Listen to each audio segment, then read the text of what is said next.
Welcome to my channel.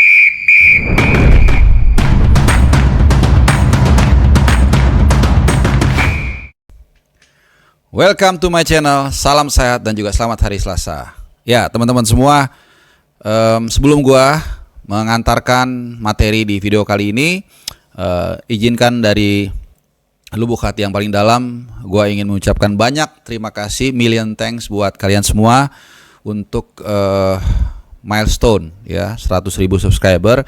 Dan buat gua yang terpenting bukan soal 100.000, 101, tapi bagaimana channel ini atau podcast ini bisa memberikan sumbangsih melalui teman-teman juga yang sering memberikan komen positif, masukan positif, kritikan, koreksi dan sebagainya. Jadi sekali lagi terima kasih untuk dukungan kalian, support, baik doa, baik masukan, bahkan juga ada beberapa yang berbaik hati ya, memberikan cindera mata, dan itu gue sangat menghargai, sangat setinggi-tingginya. Dan semoga ya channel ini gue bisa tetap di jalan yang baik lah untuk bisa mendukung tim nasional kita menggapai mimpi kita semua lolos ke Piala Dunia. Oke, again million thanks buat kalian semua. Mari kita dukung timnas kita bareng-bareng dengan segala perbedaan pendapat. Oke, langsung aja tanpa berlama-lama, di kesempatan kali ini gue akan bahas satu informasi yang amat sangat penting terkait dengan masa depan tim nasional kita. Ini ada kaitannya juga dari posisi tampuk kepelatihan di tim nasional Merah Putih yang mengalami fluktuasi yang sangat luar biasa dalam 24 jam terakhir, di mana kemarin kita semua sudah tahu membuat geger satu Indonesia dengan berita pemecatan Sintayong dari kursi kepelatihan dan digantikan oleh Patrick Kluivert. Ya, walaupun pengumuman resminya belum keluar, tapi kemudian berita ini sudah ada di mana-mana. Bahkan dua hari kemarin gue sudah memberikan clue ya, mengarah kepada Patrick Kluivert.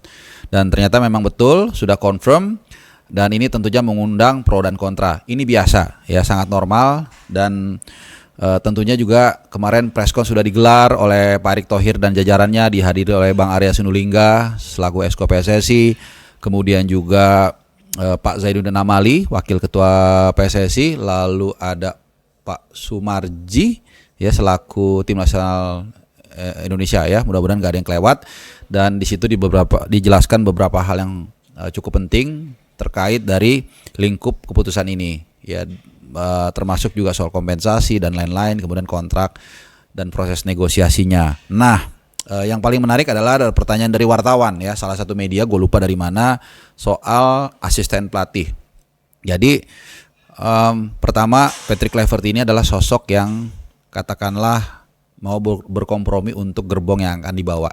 Jadi nggak semuanya juga dia akan bawa orangnya dia, tapi juga ada yang ditunjuk dari federasi, dan ini semua adalah sebuah kompromi ya untuk membuat tim nasional kita lebih baik. Nah, untuk posisi asisten pelatih memang minimal ada dua yang mendampingi. Yang paling utama, satu ya asisten dia langsung, yang kedua nanti asisten yang akan juga memegang tim nasional U23. Nah, sejauh ini memang belum diumumkan, tapi ada info ini mungkin super A1 ya, yang bisa gue sampaikan ke teman-teman semua soal asisten pelatih Patrick Kluivert nanti ya, bukan yang megang U23, tapi ini asistennya langsung. Dan mohon maaf, gue tidak bisa menyebutkan nama gamblangnya, tapi yang pasti gue akan memberikan clue. Ini usianya sudah setengah abad lebih, kemudian rutin atau handal dalam membawa tim promosi dari RST divisi ke Eredivisie. Ada beberapa kali lah dia bawa promosi ke Eredivisie, dan tentunya punya pemahaman teknik yang bukan hanya bagus, tapi selaras dengan Patrick Kluivert. Jadi preferensi dari si orang ini itu preferensinya sama, 3-4-1-2. Jadi 3 back. Jadi nggak ujuk-ujuk juga kalau pelatih dari Belanda atau asisten pelatih dari Belanda itu pakai 4 back, karena Kluivert sendiri preferensinya itu juga 3 back. Jadi memang salah satu indikasi untuk menunjuk asisten pelatih ini juga harus selaras filosofi footballnya dengan si pelatih utama dalam ini Patrick Stephen Kluivert. Kluivert ya. Dan menurut informasi ini juga ini sangat kredibel lah. Gua nggak bisa sama sekali kasih tahu. Sangat kredibel, luar biasa kredibel, dan dia mengatakan sudah menjalin komunikasi si calon asisten pelatih ini dengan para pemain diaspora ya, karena orang Belanda memang ya, orang Belanda. Dan dia juga pernah melatih salah satu pemain diaspora ini beberapa tahun lalu gitu ya. Gua hanya bisa ngasih clue itu. Dan ini akan menjadi pendamping dari Patrick Kluivert ya, dalam mengarungi pertandingan ke-7 di grup C kualifikasi Piala Dunia. Kita semua tahu kita nanti akan menghadapi Australia tanggal 20 di Sydney Football Stadium dan juga Bahrain di GBK selang 5 hari. Nah, dua hal juga yang ingin gue tambahkan di kesempatan kali ini soal Louis van Gaal, karena ini sudah beredar luas soal kemungkinan opsi dari Louis van Gaal untuk menjadi direktur teknik tim nasional Indonesia. Ini memang salah satu opsi. Ini dibenarkan oleh sumber tersebut ya, walaupun ada beberapa opsi yang lainnya. Dan salah satu kendalanya cuman yang perlu gue tekankan di sini adalah Louis van Gaal usianya sudah relatif uzur, sehingga kalau berbicara untuk pembinaan usia dini mungkin ini akan menjadi disadvantage atau nilai minus. Plus juga dia ada sakitnya. Cuman secara kesamaan, secara bahasa Indonesianya apa ya, secara kecocokan sebenarnya dia cocok Louis van Gaal ini dengan Patrick Kluivert. Jadi ini akan jadi satu kekuatan nih, satu tim lah gitu ya. Cuman itu tadi ada faktor bukan teknis ya, faktor faktual di lapangan yang ya usia tidak bisa bohong ya, 73 tahun tadi, dan dengan ada beberapa isu kesehatan itu. Walaupun tidak tertutup kemungkinan dia akan ditunjuk juga. Jadi masih menunggu dalam beberapa minggu ke depan ya. Oke, kita tunggu aja siapa dirteknya. Kemudian yang kedua, soal persiapan, seperti diberitakan juga si pelatih Patrick Kluivert dan si orang ini juga sebelum nanti akan ke Jakarta atau ke Indonesia, Patrick Kluivert dijadwalkan akan tiba di Indonesia di tanggal 11. Nah, dan kemudian tanggal 12 akan ngobrol bertemu dengan para pemain timnas yang bermain di Liga 1. Nah, sebelumnya tapi orang ini tidak memberitahu, itu sudah menjalin komunikasi dengan para pemain diaspora di Eropa tentunya ya, dan setelah itu baru terbang ke Indonesia.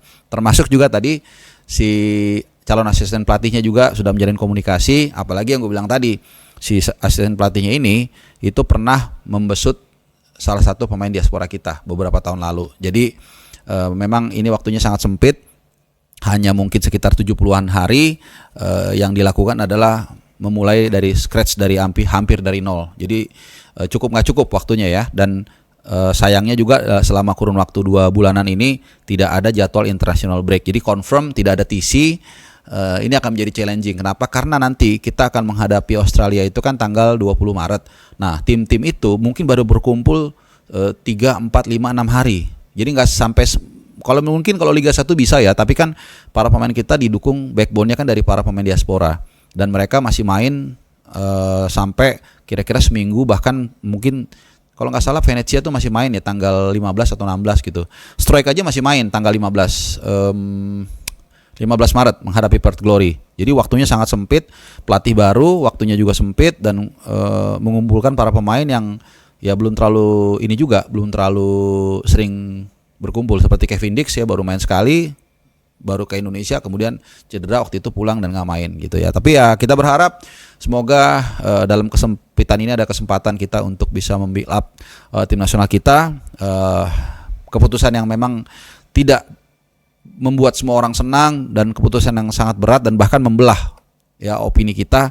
Tapi gue cuman bisa mengajak teman-teman semua, ketika nanti kita mendekati hari H, kita dukung sama-sama tim nasional kita. Gak apa-apa kita saling berbeda pendapat, berseberangan, gak setuju dengan ini, gak setuju dengan itu, tapi once kita bicara tim nasional, kita dukung sama-sama for the sake of our national flag. Itu aja sih dari gua. Mudah-mudahan bisa memberikan pencerahan, dan mudah-mudahan juga bisa meluruskan beberapa berita yang mungkin berseliweran terakhir ini. Jadi terakhir sebelum gua tutup, jadi soal asisten pelatih, balik dikit, kemungkinan besar akan diumumkan dalam 1-2 hari ini. Kalau nggak hari ini, besok.